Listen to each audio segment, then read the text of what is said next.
વિચાર પણ એ રાખવાનો કે હંમેશા તમારા કર્મચારીઓ હોય એમાંથી અઘરું કામ તમે કયા કર્મચારીને આપો? હોશિયાર હોય, કેપેબલ હોય એને આપો. તો એ બુદ્ધિ તમારામાં આવી ક્યાંથી? કુદરતથી આવી છે. કારણ કે કુદરતનો આ ક્રમ છે કે જેને વધારે શક્તિ આપવાની હોય એને તકલીફ પણ વધારે આપે. જેમ તમે તમારા કર્મચારીમાં 5, 10, 15 કર્મચારી હોય પણ કંઈક આમ અઘરું ને મોટું કામ જે કેપેબલ હોય એને જ આપો ને, એમ તમને થોડીક ટફ લાઈફ ભગવાન એટલે આપી કે તમે કેપેબલ છો. આમ બધા કેપેબલ નથી ને એટલે અમને ના આપ્યું. ડૉક્ટર બરોબર છે ને?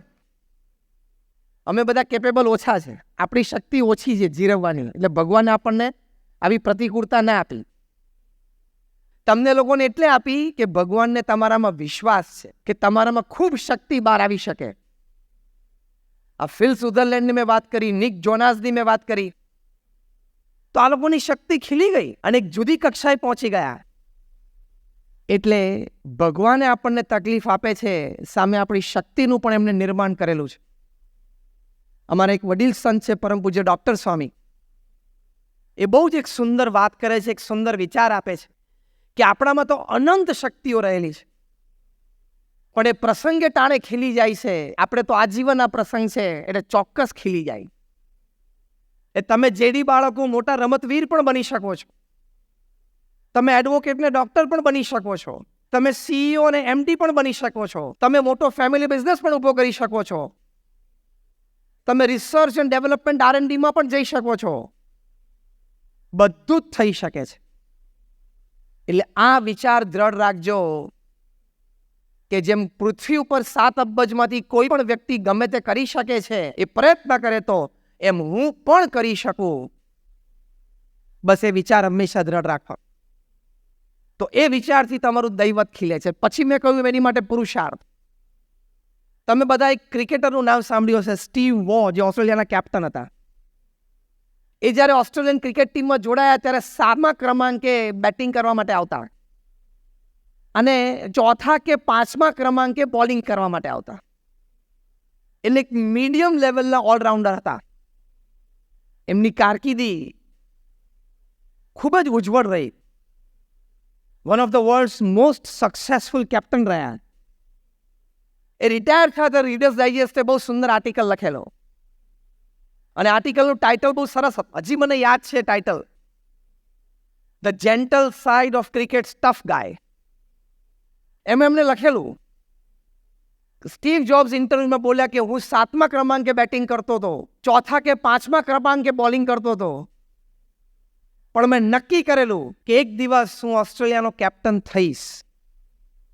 હું ઓન ફિલ્ડ હોઉં કે ઓફ ફિલ્ડ હોઉં, I always kept myself telling that one day I'll become the captain of Australia. અને બન્યા.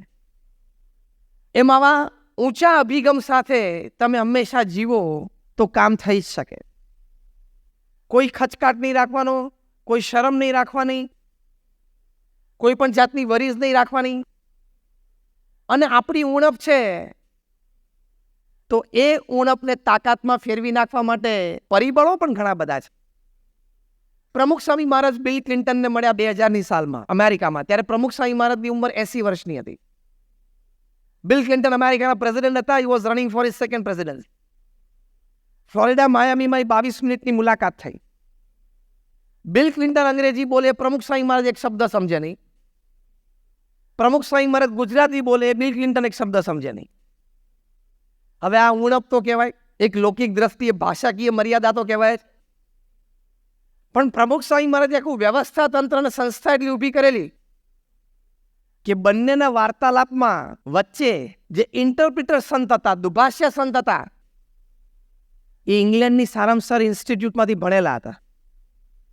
અંગ્રેજીનું ગુજરાતી કરે, ગુજરાતીનું અંગ્રેજી. પણ એ 22 મિનિટનો વાર્તાલાપ તમે જુઓ તો પ્રમુખ સ્વામી મહારાજના ચહેરા ઉપર જરાય શરમ કે ખચકાટ નહોતા કે મને જરાય અંગ્રેજી આવડતું નથી, આ તો બિલ ક્લિન્ટન અમેરિકાના પ્રેસિડેન્ટ સાથે હું વાર્તાલાપ કરી રહ્યો છું અને આવું અંગ્રેજી બોલે છે, આવો શક્તિશાળી માણસ.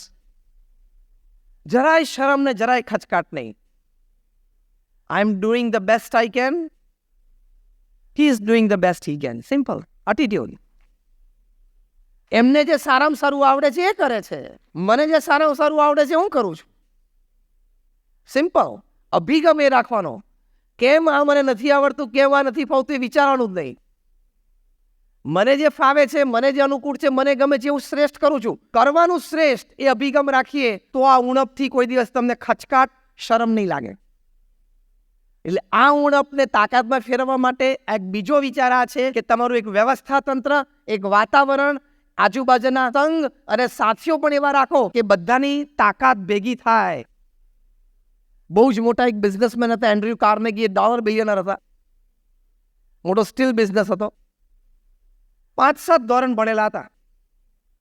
એ મૃત્યુશૈયા ઉપર હતા ત્યારે એમના પર્સનલ સેક્રેટરી પૂછ્યું કે sir what you would like to have return on your Tom. ત્યાં પ્રથા છે કે ભાઈ કોઈ મોટા માણસ મૃત્યુ પામે તો એના કોફિન ઉપર કેવા શબ્દો લખવા એને પૂછી લે અને એમના હાથે લખાવી લે. તો એન્ડ્રયુ કાર્નેગીએ કહ્યું કે લખ. અને આજે પણ એમના ટોંગ ઉપર એક સરસ વાક્ય છે, એ ઉણપને તાકાતમાં કેવી રીતે ફેરવી શકે એની માટેની ખૂબ સુંદર જીવન ભાવના છે, દૈવત અને હિંમત છે. એ વાક્ય એવું લખેલું છે કે તમે મારા કોફિન ઉપર એવું લખજો કે your lies a man who during his lifetime employed and gave salaries to people who were more intelligent and talented than him. કે મારા કોફિન ઉપર તમે એવું લખજો કે અહીંયા એક એવો માણસ સૂતો છે કે જેણે પોતાના જીવનકાળ દરમિયાન પોતાથી વધારે બુદ્ધિશાળી, પોતાથી વધારે હોશિયાર એવા લોકોને પોતાને ત્યાં નોકરીએ રાખ્યા અને એને પગાર આપ્યા.